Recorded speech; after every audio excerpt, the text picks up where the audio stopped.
Hello and welcome everyone to the Wall Street Blockchain Alliance's Crypto Roundup for Friday, January 17th, 2025. 2 weeks into the new year. Ron Quaranta here with my dear friend and co-host David Brill. Our roaming co-host Joshua Ashley Klayman is somewhere.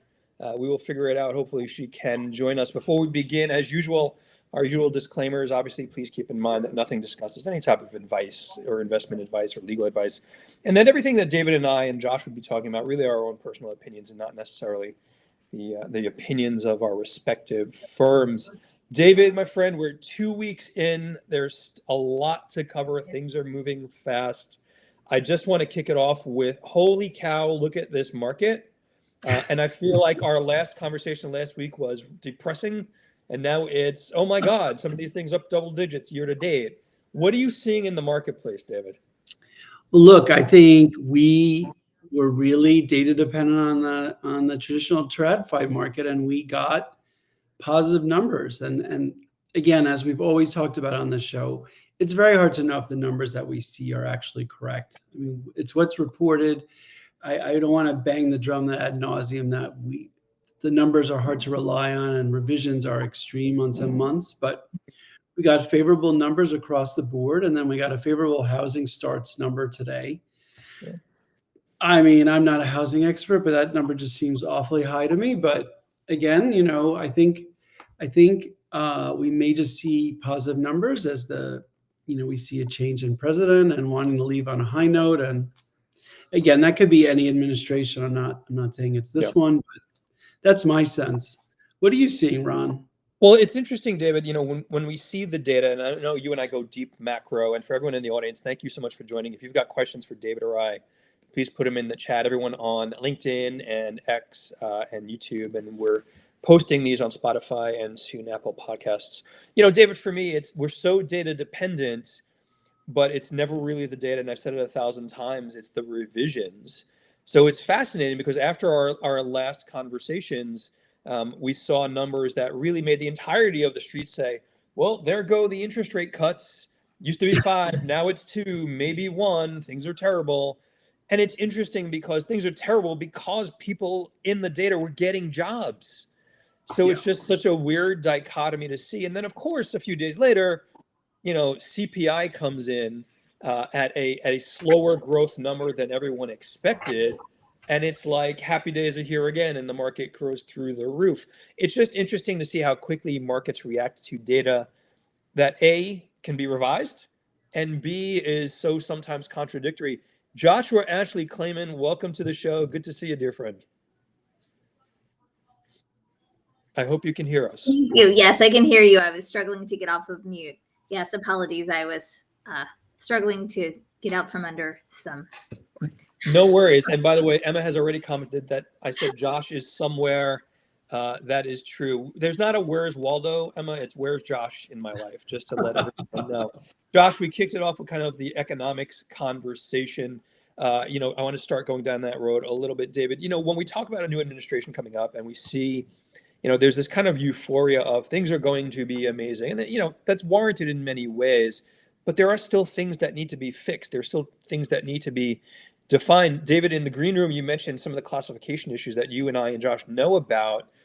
What are your concerns about that in a new incoming administration? Well, I think we in the WSBA had a really fruitful meeting the other day about what we thought legislative priorities should be for 2025 and how we can help move those forward.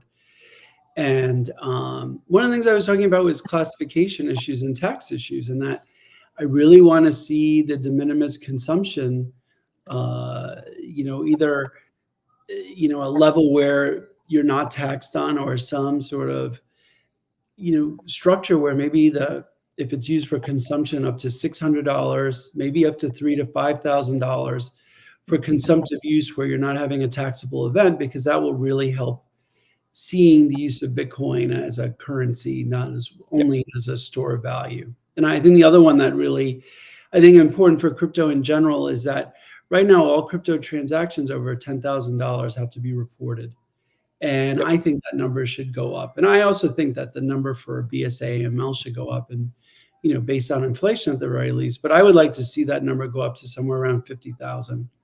Yeah. Because I think at this point now, with the Bitcoin moving, and I just sort of on my left saw that we passed 105,000, that that becomes like a lot of reporting and a lot of customer information being reported for smaller transactions. So I think that is another thing on my wish list on classification that I'd like to see for 2025. Josh, weigh in on this. And, the three of us have had this conversation with so many members of the WSBA. For years, it's been tough environment in the US, SEC is terrible, taxes are confusing. And now that, the quote unquote clouds are parting, we're running into some of the stuff that David's alluding to, which is, what is that de minimis? Why does the IRS call it property? And that makes things much more difficult versus what is a commodity versus what is a security? And the work we're trying to do really defines how the marketplace responds to a pro crypto administration. Do you see it the same way? Are we missing some of the challenges? Oh. I left her speechless again. I see it the same way. I mean, I agree. And I really do think, though, notwithstanding the challenges that exist, I mean, I've been hearing from folks where, they're considering major acquisitions because the U.S. market, which is a very important market, has been somewhat untouchable for a while. It's been out of bounds. And, sometimes we would advise folks, possibly best to avoid the U.S., and U.S. customers due to uncertainty and for other reasons. And so I think now folks are contemplating, hey, look, I want to get into this market. Maybe I don't necessarily want to start from the very beginning. What's out there in terms of a joint venture partner or an acquisition target or things like that? And it's an exciting time. Yeah. Josh, David, and that's a really good point, Josh, because it's not the builders have to build from scratch anymore. It's there's dry powder waiting on the sides. Let's jumpstart the innovation in the marketplace and buy into what might exist. David, one of the things that also came out in the news recently, and I'd love your perspectives, both of you, coming out of the transition team's information is the note that crypto will be declared a national priority. So I'm going to, for a dummy like me, David, what does that mean? Because I think there are so many moving parts to this, and I feel like it's a little bit of marketing jazz, but do you see it the same way? Well, look, I think, the way I like to think about it is sort of the inverse of what the Biden first day and sort of 100-day executive orders were when it came to crypto. When, he wanted an evaluation of crypto, and his administration evaluate crypto across the different administrative offices.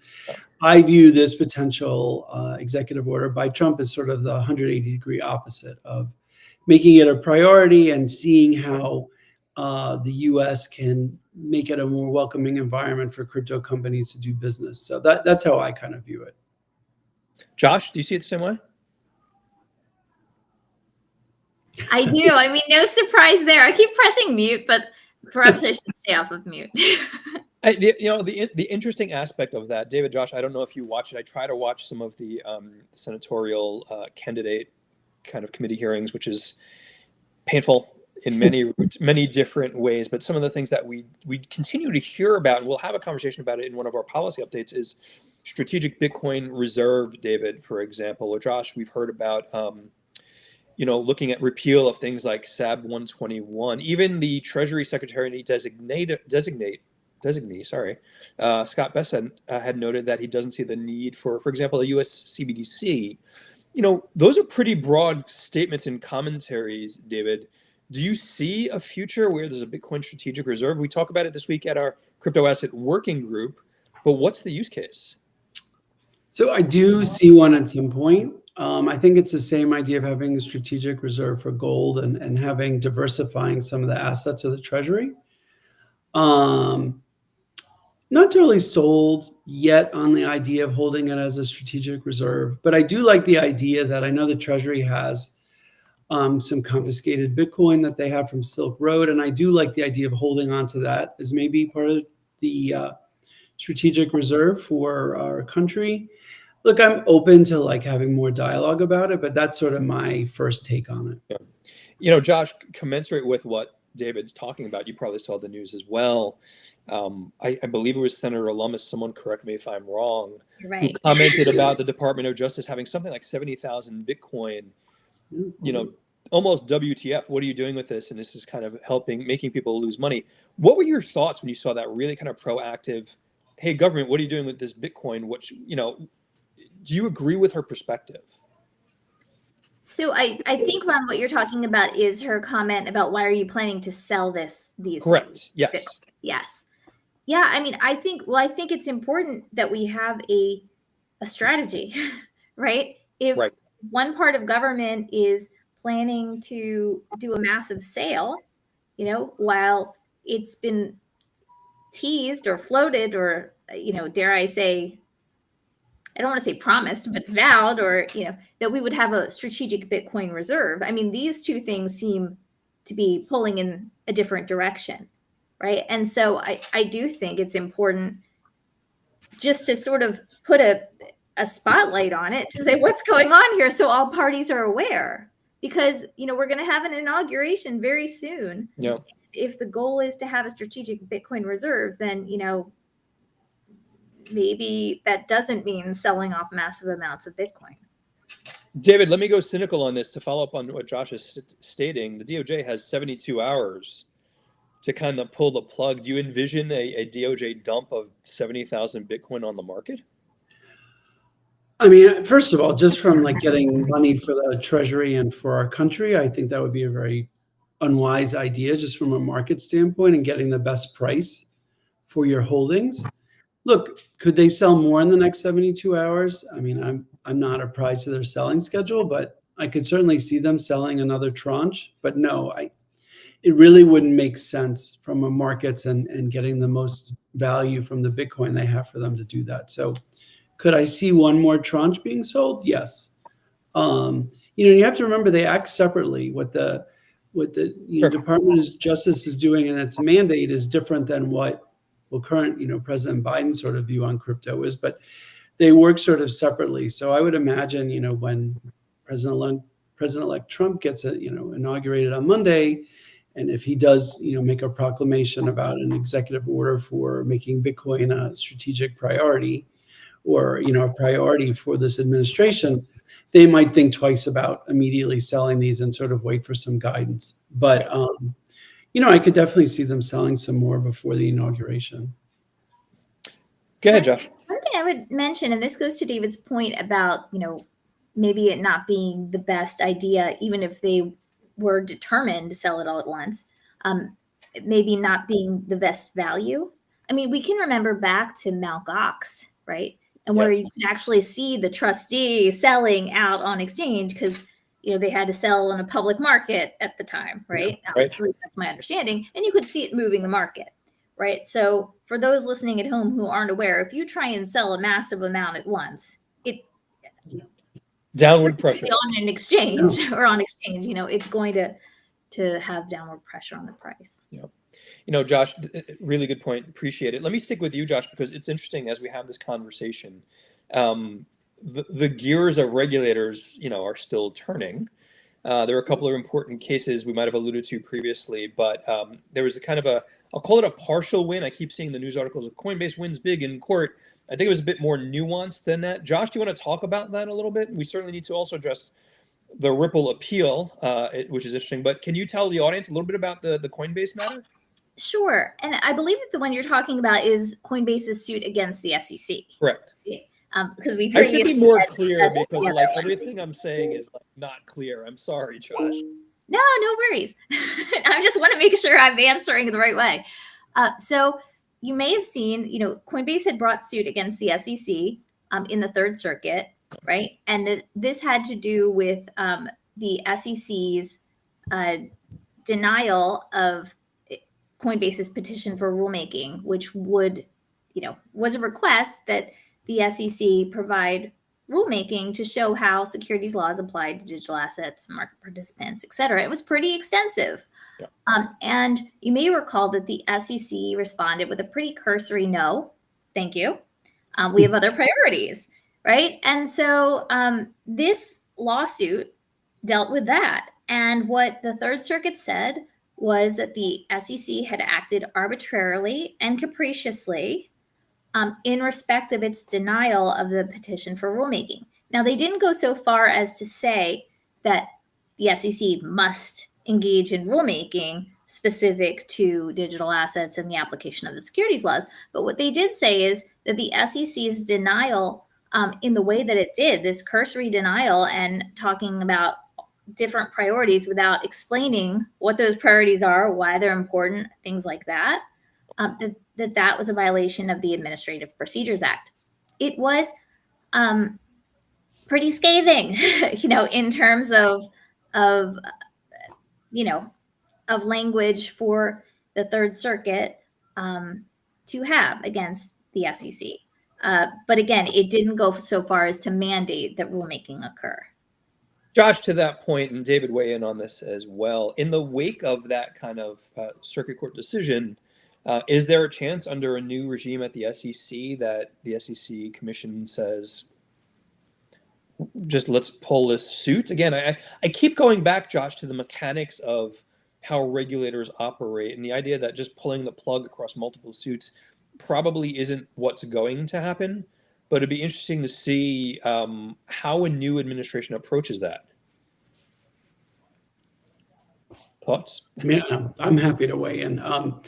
Look, I think that one of the biggest challenges has been not only did we not have rulemaking, but we sort of had a bit of hiding the ball in the last 4 years, and people couldn't get clarity, so they could be in compliance. And I think it's ironic, but I think that this opinion sort of put a big dot on the I at the end of this term of the Chairman Gensler's time at the SEC. So I do think we'll see rulemaking, and I do think that based on the comments that have been made in a Reuters article that we referred to previously, right, that I think there is going to be some time taken to really review all the cases that have been active cases that are non-fraud cases against parties in the space, and really be thoughtful about where does rulemaking come in? Are these cases really the best use of the SEC's resources?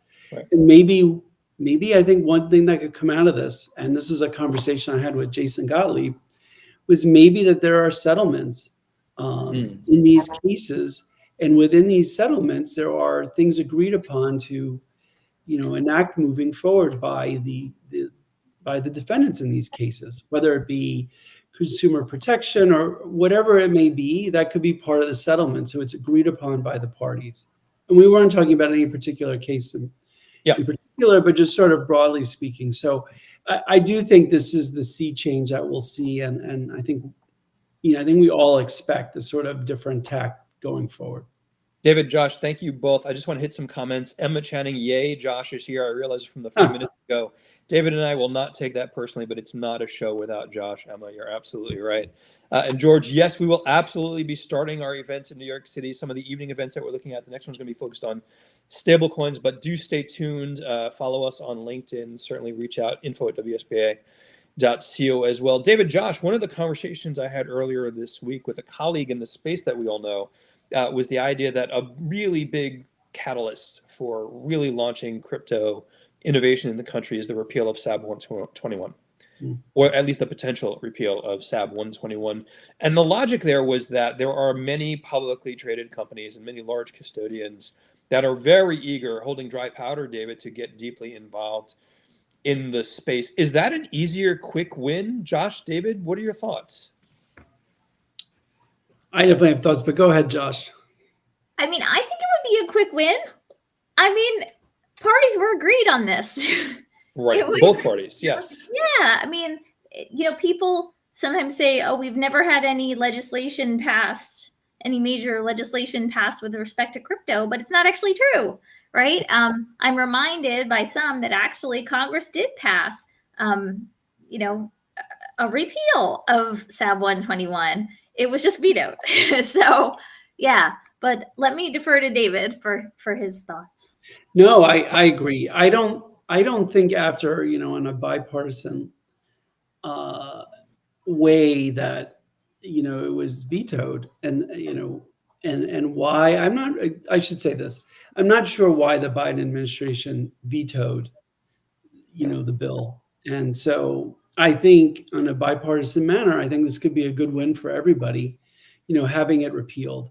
And so I think that's something, I think it could be a quick win. And I think it's something that, the majority of, Congress is aligned on. So I think, like you said, Josh, we want more custodians in the space. We want more, we don't want centralized points of failure, and we really need more custodians in the space. So, it's my hope that, it gets repealed and that, mark to market, prevails as sort of the accounting standard. David and Josh, Emma going to obviously the most important topic for the WSBA and personally for Ron Q. Is there a steak dinner update? I believe David is taking the Bombardier jet into New York the week of the 26th. We will be scheduling a dinner. Josh, I will reach out to your team and find out if you're available. But yes, Emma, I owe David and Josh a steak dinner. Thank you for reminding me about that painful wager. I really do deeply appreciate it. And ETH Denver is coming up. There's Emma's throwing a party on February 27th. I will not be there, but Emma, with your permission, we'll circulate that through the WSBA membership. I know several folks are going as well. David, Josh, we've got a policy update coming up in the next several days. We're trying to get through the inauguration and arguably the chaos about what will happen in the next few days of a new administration. Josh, I'd love to go back to something else that happened in the courts as well. And you're always really spot on with has anyone heard about an update on the potential Ripple appeal? And then, of course, late in the day, there's a lovely drop that, yes, indeed, the SEC did appeal in the Ripple case. Can you bring the audience up to speed and dummies like me up to speed on what the appeal means? And again, through the lens of a new administration, does something like that simply go away? So with the caveat, as always, that I'm not a litigator. Yep. I think as many may know, a while ago now, Judge Torres in the Southern District of New York decided the Ripple case, the SEC v. Ripple case. And in that case, she sort of split the baby, right? She said that sales to institutional sales, right, in connection with the fundraising directly from Ripple, for example, involved sales of securities, but that programmatic blind bid asks, for example, sales of XRP on exchange, did not involve sales of securities. Now, she did have an asterisk or some sort of footnote saying, I'm not touching secondary sales because they're not an issue here, but you can sort of extend the logic a bit at your own peril, but still. And then also certain other types of transactions did not involve offers or sales of securities. So in that sense, it has been considered a very pro crypto decision relative to how that case could have turned out. And we also, I'll just tie this in for a moment. We also just saw about a week ago, maybe a little bit more now, that Judge Fela in the SEC v. Coinbase case granted Coinbase leave for an interlocutory appeal, so an appeal in the middle of the case, to the Second Circuit in respect of the application of the Howey test, like how the Howey test should apply to digital assets, right? Which Judge Fela had said was a controlling question of law, and also one that was, I don't remember the exact terms, but it was something like there were substantial grounds for disagreement in the interpretation thereof. And she pointed to the Ripple decision by Judge Torres and also the SEC v. Do Kwon Terraform Labs decision by Judge Rakoff. So basically, we were all waiting for January 15th was the deadline to see whether the SEC would let the Ripple verdict stand or whether it would appeal it. Now, Gary Gensler has not yet stepped down, right? So many, including Emma, had predicted that, the SEC would in fact appeal. Many also had hoped that the SEC would not appeal for a variety of reasons. Now that the appeal, they have appealed, I think what will be interesting is, as you noted, Ron, what happens after the inauguration? Many in our space, including, Lewis Cohen and Sam Enzer and others, have really been advocating for some sort of potential executive order or other action by Trump early in the administration to potentially, look at the dockets and see, like, do we want to continue this? But notwithstanding that, and whether that happens, we do know that Paul Atkins has been, picked as a potential or as the successor subject to confirmation for Gary Gensler. And of course, he, or perhaps an acting SEC chair before that, may be able to appoint, I actually don't know if an acting chair can do this, so let's caveat that, would appoint a new director of enforcement who, as David Brill has reminded us in prior shows, would have potential discretion to look and consider whether to continue. But that being said, what do you guys think? And David, keep in mind, we've got I apologies, everyone. We've got a super hard stop in about 4 minutes. David, weigh in for a few moments, and then we have to address Kieran's comments as well. I think I'm going to put a pin in this one only because I want to make a few predictions going into the inauguration. But I will say this, that I do think really pausing these cases and really evaluating what the new SEC commissioner's stance is going to be, what the new division enforcement head's stance is going to be, and collectively coming up with a new approach. And then after a new approach is sort of, after they reach consensus, then looking at the cases that are existing right now and the Wells notices that are out there, and then applying their new approach to those cases. So I think that would be a really thoughtful way of going about it. And, I think it would be productive for all David, sides. Josh, thanks so much. Kieran puts out a comment, really important. Could the SEC and CFTC collaborate to create a new comprehensive regulatory framework? Washington being Washington, I don't see a new framework imminently, but there is work around bicameral working groups within the Congress that might empower and enact. And Kieran's comment, are there other organizations? I'm assuming you're talking about industry organizations, Kieran. I could be wrong, but certainly there are other associations having this conversation in DC. Along with the WSBA, we will be visiting Washington in later in March and potentially early April as well with our proposals or thoughts. We're not lobbyists, as everyone knows, but certainly that voice of industry is critically important as well. David and Josh, we've only got a couple of minutes, and I felt David, as he mentioned it, needing to make predictions. The wager aspect is in the air. I'm not going to fall for it, but David, let's get your predictions first.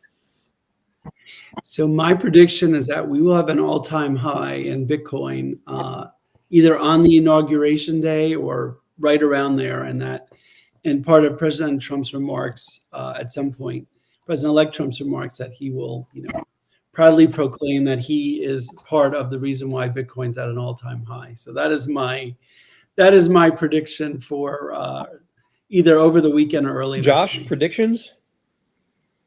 Oh, wow. I don't like predictions. I am going to hold off from having any predictions right now, including because my brain is slightly fried. But I'm looking forward to next week. Next week we'll be busy, and I will make one prediction, David. If the all-time high is 125, Ron will cry in a corner someplace in his home office and leave it there. We're going to have to leave it there, everyone. David, Josh, as always, it's such a privilege to be on the live stream broadcast with you. For everyone who's watching, thank you so much for your questions. If you've got additional questions for David or Josh or I, info@wsba.co. The video will live on YouTube. The audio will live on Spotify and soon Apple Podcasts as well. Mention it to your friends. We will be back next week. Josh, David, thank you so much. Thank you, and have fun to everyone who's going to the crypto ball tonight. Yes, enjoy. have a good time. Take care. Bye-bye. Bye.